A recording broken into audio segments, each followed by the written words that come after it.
ప్రయత్నం చేస్తున్నా పొన్నం గారు మీరు రమ్మన్నారు, మేము బయలుదేరితే మీ పోలీసులు అడ్డం పెట్టి నువ్వు ఆపుకుంటున్నావు. ఇది కరెక్ట్ కాదు పొన్నం గారు. ఇగో పొన్నం ప్రభాకర్ గారు ఫోన్ ఎత్తట్లేదు. పొన్నం ప్రభాకర్ గారు ఫోన్ రింగ్ అవుతుంది, ఆయన ఫోన్ ఎత్తడం లేదు. ఆయనేమో అక్కడ వీడియోలో మమ్మల్ని రమ్మని ఆహ్వానించాడు, అక్కడ అమరవీరుల స్తూపం దగ్గర ఉన్నాడు. కానీ మేము వెళ్తుంటే పొన్నం ప్రభాకర్ గారు ఫోన్ ఎత్తడం లేదు, ఇక్కడ పోలీసులు ఏమో మమ్మల్ని ఫోన్ ఇవ్వడం లేదు. రింగ్ అవుతుంది, ఇట్ ఈస్ నాట్ ఆన్సరింగ్. అదేవిధంగా ఇప్పుడు లక్ష్మణ్ గారికి ఫోన్ చేస్తాను, పొన్నం ప్రభాకర్ గారు ఎత్తలేదు. లక్ష్మణ్ గారు అరే ఇగో నన్ను రాలేదు పారిపోయినామని తిట్టున్నాడు, హరీష్ రావు రాలేదని. ఇగో లక్ష్మణ్ గారికి చేస్తున్నా. ఇప్పుడు ఇందాక పొన్నం ప్రభాకర్ గారు ఫోన్ ఎత్తలేదు, ఇప్పుడు గౌరవ మంత్రి లక్ష్మణ్ గారికి కూడా నేను ఫోన్ చేస్తా ఉన్నా, రింగ్ అయితా ఉంది. లక్ష్మణ్ గారు కూడా ఫోన్ ఎత్తడం లేదు. గౌరవ లక్ష్మణ్ గారు పిలిచిన లక్ష్మణ్ గారు ఫోన్ ఎత్తట్లేదు.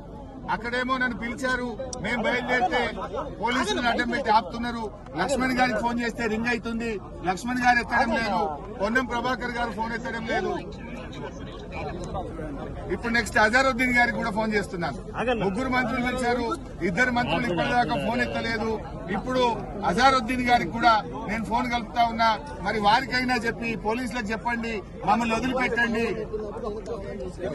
మమ్మల్ని వదిలిపెడితే మేము చర్చకూడదు. అజారుద్దీన్ గారి ఫోన్ రింగ్ అవుతా ఉంది, ఇప్పటిదాకా పొన్నం ప్రభాకర్ గారు ఎత్తలేదు, లక్ష్మణ్ గారు ఎత్తలేదు. ఇప్పుడు అజారుద్దీన్ గారి ఫోన్ రింగ్ అవుతుంది. కనీసం అజారుద్దీన్ గారు ఫోన్ ఎత్తినా, ఇది అజారుద్దీన్ గారి ఫోన్, అజారుద్దీన్ గారికి ఫోన్ చేస్తున్నా. ఒకవేళ అజారుద్దీన్ గారు ఫోన్ ఎత్తితే పోలీసులకు చెప్పండి, మమ్మల్ని వదిలిపెట్టండి, మేము చర్చకు రావడానికి సిద్ధంగా ఉన్నామని. ఇప్పుడు ఇద్దరు మంత్రులకు ఫోన్ చేస్తే ఇద్దరు ఎత్తలేదు. మూడో మంత్రి అజారుద్దీన్ గారు ఫోన్ రింగ్ అవుతా ఉంది, ఆయన కూడా ఫోన్ ఎత్తడం లేదు. ఒకవేళ అజారుద్దీన్ గారు మీరు టీవీలో చూస్తున్నటువంటి కాంగ్రెస్ నాయకులు, అజారుద్దీన్ గారు కూడా ఎత్తలేదు. ముగ్గురు మంత్రులకు ఫోన్ చేసినాం, మేం బయలుదేరినాం, మీరే ఛాలెంజ్ విసిరారు, మీరే నన్ను రమ్మన్నారు. బయలుదేరి వస్తా ఉంటే మీ పోలీసులను అడ్డం పెట్టుకుని ఇవాళ మమ్మల్ని చర్చకు రానిస్తారు. అంటే కాంగ్రెస్ ప్రభుత్వం తోకముడ్చింది, మంత్రులు పారిపోయినరు. మంత్రులు మేమొస్తే వాళ్ళ నిజాలు బయటకు వస్తాయి, వాళ్ళ స్కాములు బయటకు వస్తాయి, వాళ్ళ అవినీతి బయటకు వస్తుందని పోలీసులను అడ్డం పెట్టుకుని ఇక్కడ మమ్మల్ని ఆపుతా ఉన్నారు. ఇది ప్రజాస్వామ్యం కాదు. పోలీసులను అడ్డం పెట్టుకుని రాజకీయం చేయడం కాదు. మీరు తప్పు చేయకపోతే, అవినీతికి పాల్పడకపోతే, స్కామ్ చేయకపోతే మమ్మల్ని పోలీసులను పెట్టి ఎందుకు ఆపుతున్నారు?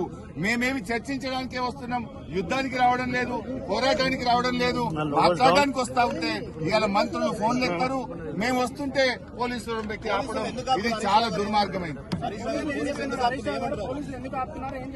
పోలీసులు మీరు వెళ్ళడానికి వీలు లేదు, మాకు పైనుంచి ఆదేశాలు ఉన్నాయి అంటున్నారు. ఎవరు ఆదేశాలు ఇచ్చారో మీరే పోలీసులు అడగండి. ప్రభుత్వం మమ్మల్ని దమ్ముంటే చర్చకి రండి, ఇంకోవైపు అదే ప్రభుత్వం పోలీసులు మమ్మల్ని చర్చకి రాణిస్తారు. పోలీసులు మిమ్మల్ని వెళ్ళట్లేదు, ఏం చేస్తారు మరి? దిగి నడిచి వెళ్ళడానికి ప్రయత్నం చేస్తాం. మేము చర్చకు బోధించుకున్నాం. మంత్రులకు కూడా మీడియా ద్వారా విజ్ఞప్తి చేస్తున్నాం, పోలీసులకు చెప్పండి, పోలీసులకు చెప్పి మమ్మల్ని అక్కడికి రాయడానికి ఫెసిలిటేట్ చేయండి. పోలీసులకు మీరు చెప్పడం లేదు, పోలీసులను పెట్టి మీరు అడ్డుకుంటున్నారంటే మీరు పారిపోతున్నట్టు, మీరు అవినీతికి పాల్పడుతున్నట్టు. మీ పోలీసులకు చెప్పి మమ్మల్ని చర్చకు అలో చేయాలని మంత్రుల్ని డిమాండ్ చేస్తున్నాం. మంత్రులారా మీరు అక్కడే ఉండండి, మేము నడుచుకుంటూ బయలుదేరుతున్నాం. పాదయాత్రలో అయినా అక్కడికి వస్తాం, మీతో చర్చిస్తాం.